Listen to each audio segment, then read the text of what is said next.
Ito po ang ating ilog.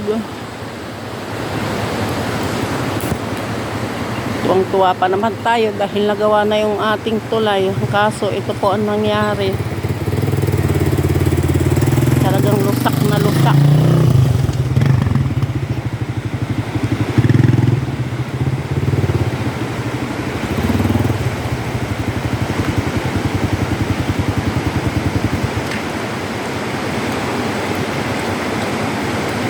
Gusto.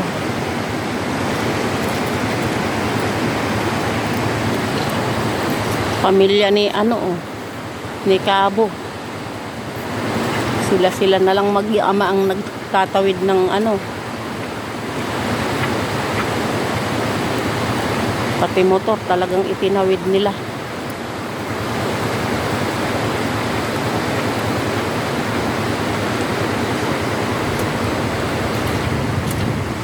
Yan po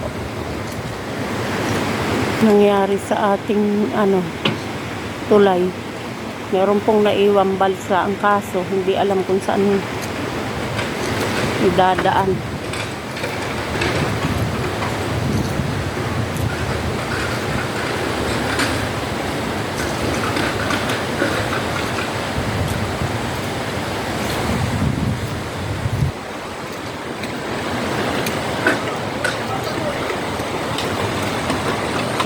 Sa palaran po talaga. Sana po may maawa. Tulungan po kami.